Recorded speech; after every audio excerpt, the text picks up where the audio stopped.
Friedrich Nietzsche é um filósofo que é carregado de uma diferenciação muito intensa com relação aos outros pensadores da sua época, com relação aos pensadores do passado, inclusive com relação ao que a gente tem hoje na contemporaneidade, em muitos aspectos, inclusive na arte. E o que Nietzsche propõe para a gente é que nós nos vejamos como uma obra de arte, como alguma coisa que é produzida sem um objetivo específico, porque a obra de arte ela não serve para atender a uma demanda do mundo exterior, mas ela serve para gerar uma satisfação do próprio artista, né? Então é uma obra que se completa nela mesma. E o Nietzsche ele parte desse princípio porque ele considera que nós somos animais não fixados, não prontos, não determinados pela natureza, mas sim experimentadores da vida e de nós mesmos. Conforme a gente vai experimentando, a gente vai sentindo em nós o que nos cabe, o que não nos deixa feliz, o que a gente quer repetir. Então, para ele, a nossa natureza ela não pode ser definida por nenhuma fórmula pronta, né? Não existe também uma condição humana determinada, mas o que vale mesmo é uma espécie de plasticidade do ser, que pode ser de muitas formas. E tomando então para si uma espécie de missão, né, de orientar, de conduzir o ser humano na direção desse processo que ele vai chamar de humanização mesmo, ele considera que a gente precisa reconhecer a nossa exclusividade, a nossa condição de seres únicos, sem nenhum comparativo com os outros. É só quando a gente começa a cair nesse lugar de exclusividade que a gente começa a se tornar mestre de si mesmo, né? E despertar para uma reflexão de que esses seres eles são individuais e somos indispensáveis cada um do seu jeito dentro de toda uma estrutura maior. Para o Nietzsche, a vida é como se fosse então esse conjunto de experimentações que a gente vai tendo e escolhendo e decidindo o que fica e o que vai, né? Então, a partir da vivência que a gente tem é que a gente vai construindo quem a gente é. E por essência, somos então essa criação de formas, né, que ele vai comparar com a prática do artista, com a experiência do artística, com a atividade artística, que não visa nada fora dela mesma, como eu já tinha dito, para se realizar. E então ele segue dizendo que assim como um pintor pinta um quadro, né, ou alguém, né, um músico produz uma música, a vida precisa ser vivida, experimentada, sem determinações, sem condicionamentos. Inicialmente, essa é a perspectiva do Nietzsche, que nós devamos viver a partir de um fenômeno estético e existencial. E a partir daí a gente vai justificando e analisando e percebendo o que cabe e o que não cabe para este ser tão exclusivo que somos nós. Para que a gente consiga compreender de uma maneira mais esclarecida esse fenômeno estético e existencial que ele propõe, que o Nietzsche propõe para a nossa vida, a gente precisa compreender dois conceitos fundamentais: o conceito de apolíneo e dionisíaco. Duas referências a dois deuses gregos, né, Apolo e Dioniso, e que Apolo aí, o deus do sol, o deus da medida, o deus da razão, e do outro lado a Dioniso, né, o deus do vinho, o deus da embriaguez e do disforme, né, da ausência de forma. Essa perspectiva ajuda a gente a compreender que, segundo a tese do Nietzsche, essas duas divindades elas vão identificar duas partes do mundo. É como se fosse, ele traz a ideia, né? Ele reforça, na verdade, essa ideia de um mundo dual, mas sem aquela perspectiva fixa de certo e errado, de bom e mal, mas dentro de dois modos de ser, tanto da natureza quanto da arte, como do ser humano, que se complementam, tá? No mundo da arte, especificamente falando, ele vai considerar a arte apolínea como aquela responsável pela imaginação figurativa, né, de imagens, de figuras, a produção de artes como a escultura, a pintura e parte da poesia ligada à métrica, à ordenação dela.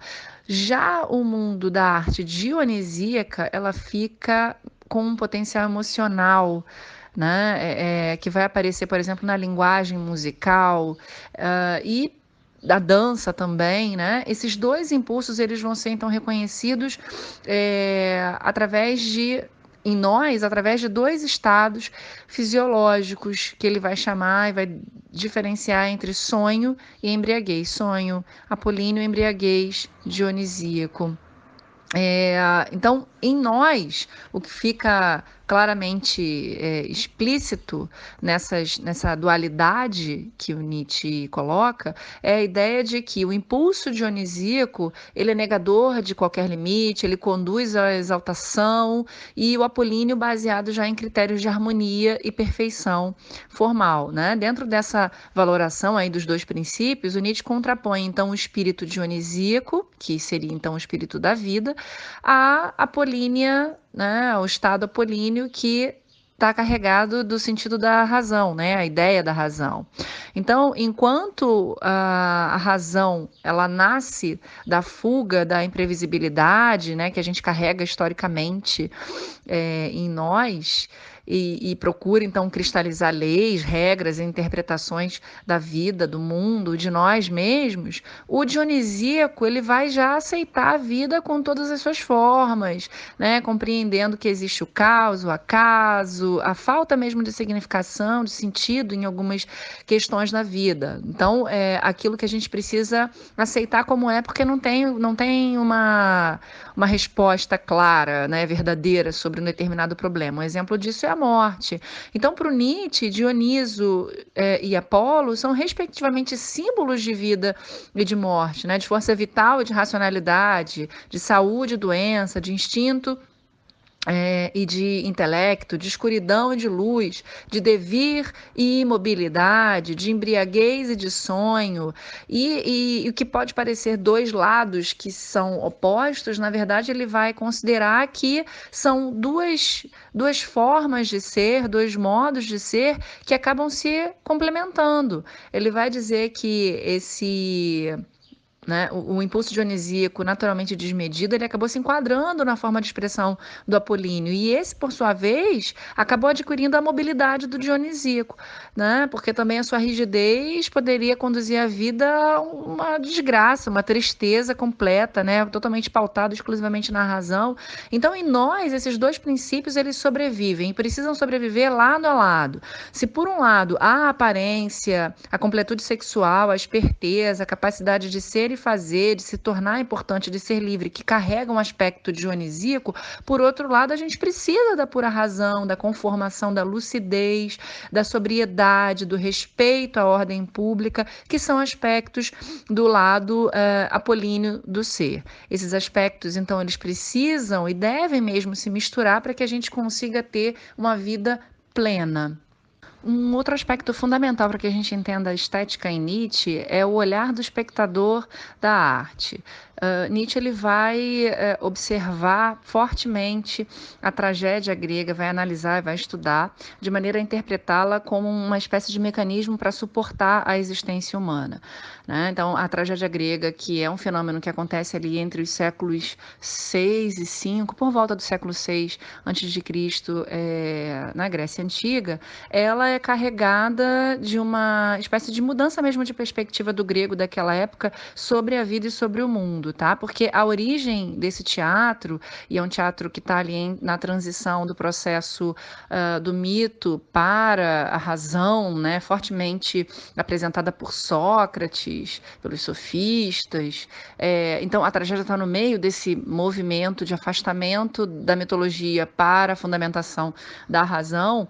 Ela acaba carregando ali essa possibilidade da gente reconhecer a vida com todas as suas alegrias e tristezas, né, aspectos positivos e negativos, e caminhar, seguir em frente, sem se sentir, dolorido, sofrido. Você despeja, né, vamos dizer assim, o que há de excesso da vida que não dá para ser colocado aqui, na realidade, se despeja ou se reconhece nas expressões artísticas.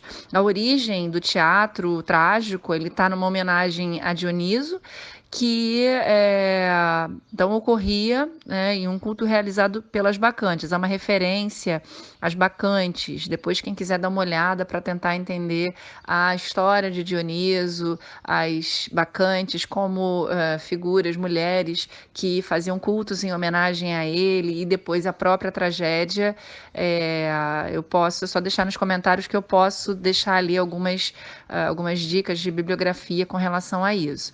Mas o que é importante para a gente aqui compreender é importante, né, que é importante ressaltar aqui, é que as encenações do teatro trágico, elas não compactuavam em momento nenhum com ideias moralizantes de como você deveria ser na vida, como você deveria aplicar as suas relações. Na verdade, o que a gente vai encontrar ali o que há de mais intenso na vida, né?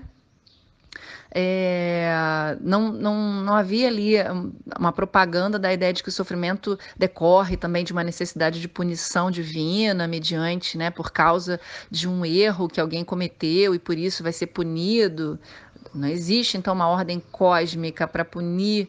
Isso tudo começa um pouco a se desfazer na apresentação da tragédia, né? Há essa busca por se desfazer dessa relação com o divino, mas sim mostrando que esse sujeito quer tomar posse das suas ações e que ele pode gerar para a sua própria vida situações agradáveis e desagradáveis.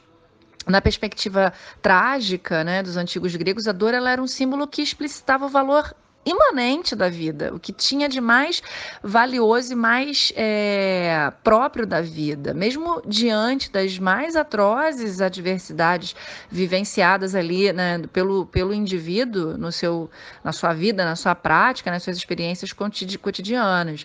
Era importante, então, a figura, né, a representação ali da tragédia como uma espécie de tônico existencial que reforçasse o ânimo de quem estivesse ali assistindo a peça, desculpa, para a sua própria vida, né, para a sua criatividade com relação às suas problemáticas, às suas relações. É uma espécie de um novo recomeço da existência mediante a alegria despertada pela compreensão que se tem a partir da obra de arte, a partir do teatro. Então, o objetivo principal estava exatamente numa espécie de arrebatamento do espectador, né, diante daquela exibição dos sofrimentos do herói, das desgraças, e que acabava desabrochando um estado de exaltação e júbilo em quem estava ali num processo de observação. A filosofia nietzschiana, então, ela segue afirmando que, ao demonstrar o caráter de transformação existente no mundo que a gente vive e a ideia de finitude mesmo associada às coisas, pela presença da morte, pela presença da tragédia em si, ao invés de propor a tragédia, né, o teatro trágico, ao invés de propor ao ser humano a resignação moral e a renúncia ao agir diante daquilo que lhe acontece, que lhe desagrada, ele incentivaria o espectador a afirmar a sua vida mesmo nas condições mais adversas, ensinando ele a transformar aquilo que é horrível ali na arte e na sua própria vida em sublime. Então, uma forma do sujeito que observa a arte perceber uma possibilidade de mudança é compreender que aquilo que está acontecendo ali intensamente e que talvez fosse até um desejo seu, assassinar alguém ou se matar, é alguma coisa que não representa a realidade em si. Então o sujeito sabe que é uma expressão artística,